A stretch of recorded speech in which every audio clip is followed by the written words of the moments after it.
Quick video of the settings of the car, because a lot of people sort of say there's so many settings, it's quite, do you know what I mean, it's quite hard to get used to if you've not had this like type of car before.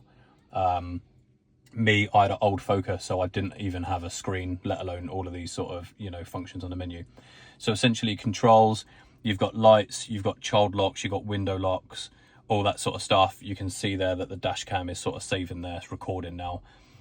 Car wash mode, different basically controls. This is literally it. And then you've got the display brightness, then you've got dynamics, that's how you drive. So you've got chill, standard, steering, light, standard, heavy, and then the stopping mode. Creep, the car will creep forward by itself. Roll will be as if like you've put a car in neutral. So if you come off the accelerator, it will just like drift and roll to a stop, if that makes sense. Hold, I have that. That's basically one pedal driving. So if you accelerate, it accelerates. If you take your foot off the accelerator, the car will gradually slow, not using the brakes. It will basically use regenerative braking, so it doesn't use the brakes at all. And it will slow down until it basically comes to a complete stop, which I use, really, really good. And you've got slip start there, like for in the snow. Charging, you got your charging data. Yeah, pretty self-explanatory.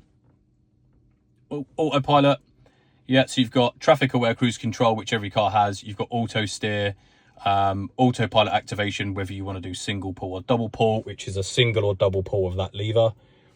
Yeah, you've got navigate on autopilot, customize that, set speed, so speed limit or current speed, I have it at current speed. So when I put cruise control or autopilot on, it will kick in at the speed that I'm doing.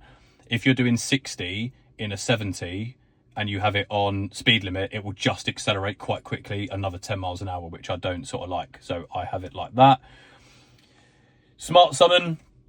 I'll go through the settings and info on Smart Summon a little bit sort of later on, and I'll do a different video because it's probably different to what you've seen on American cars. In the UK, we don't get the full thing.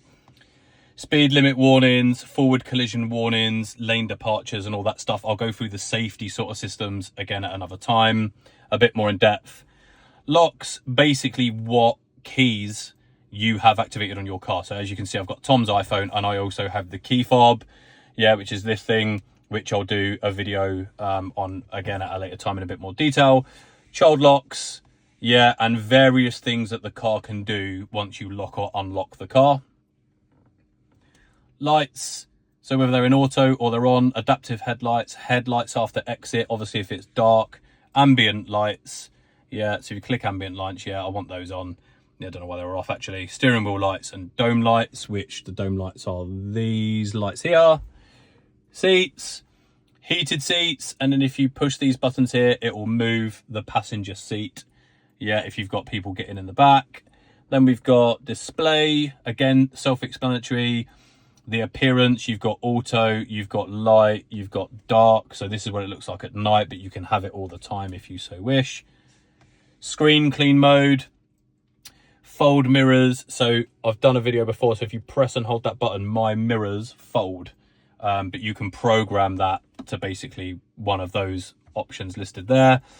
Languages, so forth and so forth, what you're going to use. So percentages, miles, degrees, Celsius or Fahrenheit, PSI or bar for your tires, blah, blah, blah. Schedule, that's if you want to schedule any preconditioning or charging. Safety, so this is like your dash cam, sentry modes. If you want to view your live camera, how to activate the dash cam, and any sort of safety features all along here. Yeah, which again, I'll go into in more sort of detail. Service has various different functions in here, like tire service here. Yeah, 2,500 miles ago. So I've got about another 4,000 miles to go before I need to start thinking about doing anything with the tires, i.e. tire rotation. I'll do another video on that at a later time. EVs, yeah, they need their tires rotated. Software, so you can look on here whether you need a software update. I have mine in advance, so it pretty much just knows when it needs an update and it will just crack on and do it. If you have it in standard, it will ask you whether you want to renew it. Premium connectivity, I'll do a video later on down the line about that as well as enhanced autopilot in the UK, so on and so forth.